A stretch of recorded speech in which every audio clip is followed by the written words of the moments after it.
I would say, number one, budgeting is really important. Okay. There's nothing that's going to sink a business faster than a cash flow problem.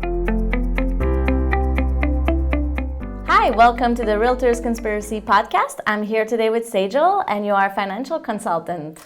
I am. So I started this business about 2 years ago, Okay. and there's a couple parts to it. So one of it is educating women and empowering women on financial matters. So financial planning, all sorts of education. So I run workshops. Sometimes I coach one-on-one. Okay. But a bigger piece of it is actually working with companies to build financial wellness programs. So Very they cool. can be financial companies or non-financial companies, mainly because money is now the number one cause of stress. And as companies start focusing more on employees and their stress level and employee engagement, this part is becoming a lot more important. So I work with companies on how to actually set up a program and help their staff. Their staff. Yeah. Very cool. So tell us about a bit of your background. How did you become a financial consultant? Yeah, so I've been in the financial industry for 20 some years. I'm dating myself, and in different roles. I was an advisor. I was a financial journalist overseas in Singapore for CNBC and then BNN, Business News Network here in Canada. But one of the things that I found over those years, and what really spoke to me, was helping people make sense of their finances. It's one of the it's an odd world, right? It's one of these things that we're not taught in school. Yeah. So I was finding that a lot of people were very intimidated by all sorts of things like investing, and they would come to me and they'd ask me to help them make sense of it. And I realized that there was a huge gap there that I really wanted to fill and help people, because whether we like it or not, I mean, we all need money. Yeah. We all think about financial security, and it's getting harder and harder in today's environment to be financially well. And a lot of people don't really trust the financial institutions. Yeah. So I thought, well, how do I make an impact? Part of it is working with the institutions and saying, hey, you need to do a better job. Yes. And understanding what really motivates people in being financially well. And then another piece is really educating them. So I just saw this huge opportunity, and I was so passionate about it. I thought, That's amazing. right, let's start a business. Cool. Very cool. Yeah. So let's dig into it though, because realtors, and so this is for realtors and entrepreneurs, we have a hard time, like as an entrepreneur myself, like with the salary that's not stable. We don't have, the salary fluctuates, we get high and lows, and it's hard to manage. Yeah. What advice do you give people about that? Yeah, so entrepreneurs, and I am one, so I do understand this. There's a lot of pros to being an entrepreneur, right? You're running your own business. Yeah. But of course it has a lot of risks. So you have to think about the financial considerations as well. And as you said, one of the biggest issues, especially if you're starting off, is you got this fluctuation in salary. Yeah. So I would say, number one, budgeting is really important. Okay. There's nothing that's going to sink a business faster than a cash flow problem. Yes. Either in the business or at home. So you really need to manage both sides of it. And what a budget does, and I know a lot of people don't like doing budgets, but what a budget does is, the first thing is it gives you awareness. So you can't change the habits if you don't see. And believe it or not, most of us don't even realize how much we spend. How much we spend on meals and this Everything. and that. How many times do you open your purse and you're like, where did the money go? Yeah. So if you're one of those people, budgeting is a good idea. And it doesn't mean you have to do it long term. You want to build the awareness. Okay. That's, the biggest thing. The second thing that budgeting does is it really helps you focus on the things that are important, that are essential to your business, the things that are going to keep the lights on and actually help you build the business. So that's really important. And the third is, if you don't do a budget, and on both sides, what you might start doing is dipping into your funds. Yes. So the business side, you're going to dip into your personal, and vice versa. You're going to rack up credit card debt, and that hurts your credit score. So if you ever want to get a loan down the road, it's going to be a lot more expensive. So those are the things you need to think about. Cool. Now, how you actually set it up is, you can do it couple ways, or here are the steps. The first things you should do is have a bare bones budget. Okay. So what are the essentials that you have to pay, which is usually your mortgage, your rent, your utilities on both sides, right? Yeah. Personal Business and business. Yeah. Yeah. That's the first thing, because then you know how much minimum income you have to make to cover those expenses. Okay. Then the second part is doing the non-essential budget, the fun stuff, fun the stuff. entertainment, the eating out, the travel, whatever. Yeah. Because that's where you actually have the wiggle room. Yes. Yeah. And you get a sense of where you need to cut or where you can indulge a little bit. And the third one is, what would be the third one? Emergency funds. Okay. Okay. Yes. Emergency funds. Furnace breaks down. Something machine breaks down at the office. Yeah. And it's going to happen. Yeah. So for regular income earning, like salaried people, I would say 3 months. For entrepreneurs, you want to try to extend that to 5 to 6 months, especially if you're starting off. Yes. Because of the volatility, right?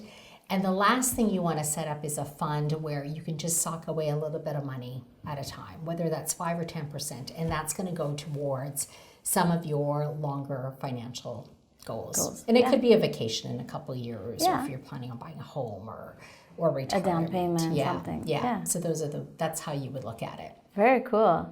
And then tax planning, what do you think would be advice? Where can we take advantage of some possibilities out there? Yeah, so that's interesting, right? Because if you're a salaried employee, it's easy. You're just paying taxes on the income that you're making. Yeah.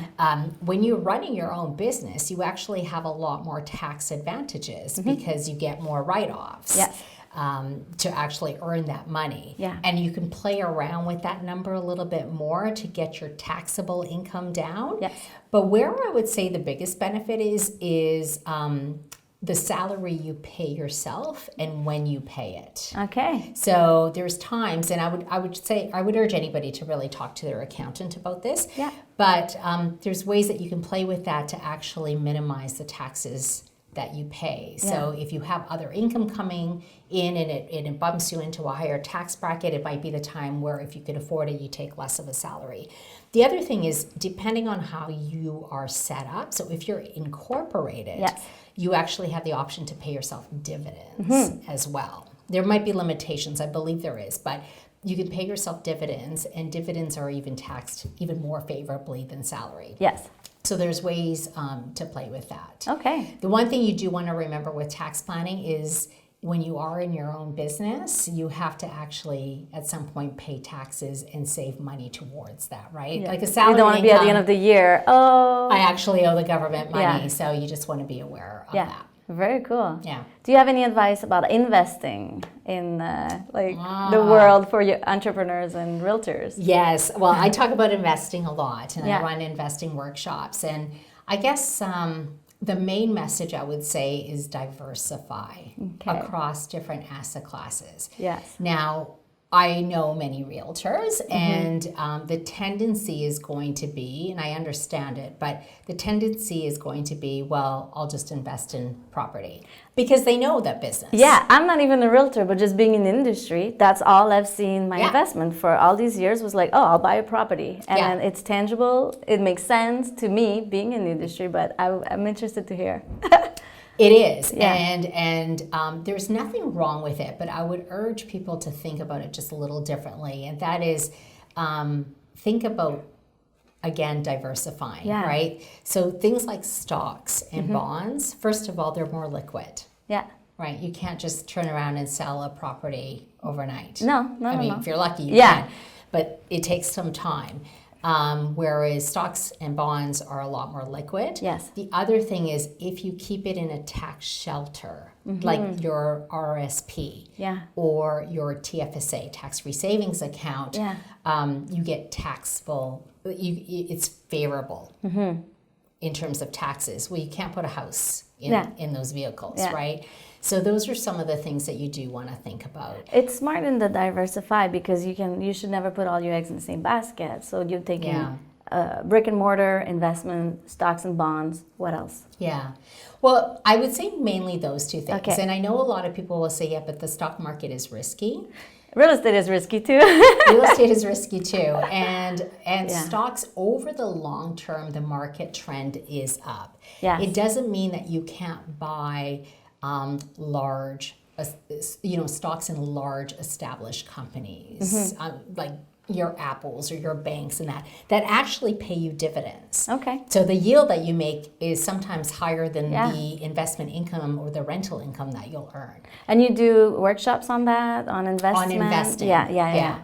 And actually how to build a diversified portfolio. Very For cool. those who are looking outside of real estate. Yes, but again, it's good to have. Yeah, I mean options. the key is really diversifying and thinking about the tax benefits that you can get when you're using some of those tax shelters. Yeah. Very cool. And then retirement planning with, I know people when we're young, we don't think about that, or older realtors, but what do you have advice for that? So retirement planning to me is an absolute must. Absolute must. Here's why. Yeah. Because we are going to spend 25 to 30 years of our life in retirement and living off the savings that we have. And I can tell you, Mo, the biggest mistake people make is one, they underestimate how much money they're going to need in retirement, and they underestimate how long they're going to live. Oh, wow. And women will live on average 5 years to 6 years longer than men. So it is even more challenging for women. So you have to think about that income and how you're actually going to build some investable assets or some liquid assets that you can actually live on. So some of the things that you want to think about, the tendency for entrepreneurs and realtors is put money back into the business. Definitely. I'm guilty. And yeah. it's not good. I see what you're saying. Yeah, well, because, and we just think, well, retirement is 20 years away. Oh, yeah. I'll rely on it a little bit later. But the compounding effect is really powerful. If you start early, you can probably stop in 15, 20 years and just let it grow if you're invested in a diversified portfolio. And I talk about this quite a bit. But how you want to set yourself up in a business is, first of all, really, really think about drawing a salary. A lot of people don't think about that. Yeah.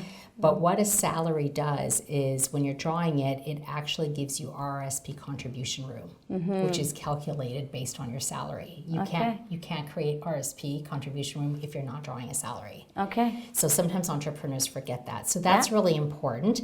The other thing is if you're looking at Canada Pension Plan or CPP when you're older, that's also based on your salary. Okay. So that piece is really important. The second thing I would say is if you don't feel like you can put in a lot of money, it's fine. Start small. Okay. 5% of your salary every month. Look at it like an essential business expense. Yes. So in that budgeting. And just put it away. Yeah. Over time. The third thing, which I think also a lot of people forget about, is the exit strategy of the business. Okay, right? That's a good one, yeah. You want to ideally create a business that you can sell down the road and actually have a lump sum that you're going to be able to use to fund your retirement. And if you ask many entrepreneurs, well, what's your exit strategy? It's one that sometimes people don't think about. Okay. They often think, well, I'll just run it until it dissolves. Yeah. But you want to think about how you're going to create it and set it up in a way that you can sell it. Yeah. And have this lump sum money, because that's going to be your retirement funding. Super smart. Yeah. Very cool. I love everything you talk about. I could listen to this all day. Oh, good. So you I hope it was helpful. So you do lots of workshops. Where can we find you? Where can we find your information if anybody wants to contact you? Yeah, so I have a website. Now, this website's mainly geared towards women, but obviously there's the consulting side as well. Yes. And it's www.SaijElle, so SAIJ, which is a play on my name, and ELLE.com. Okay. Yeah, so you can find me there. You can sign up for my newsletter. Yeah. I'm running now workshops around the GTA area and different ones. And you if do anyone's one-on-one interested. consulting, so it's good for people. One-on-one coaching. Yes. Often, just to help people get set up. Okay. I don't advise because I'm not licensed to advise, but what I often do is just help people think through the questions that they need to ask to get the right advice. Yeah. Because I always say, it's hard to be financially well. In fact, it's almost impossible without engaging with the financial industry. So what are the things you need to know to make sure you're getting your needs met? And you make it a lot less intimidating than going I try to. Yes, you make it like we can understand what you're talking about, which sometimes when you meet other financial advisors, you don't like. Yeah, there's a tendency to use a lot of jargon, and it's absolutely unnecessary. Yeah. Awesome. Thanks for coming on the episode.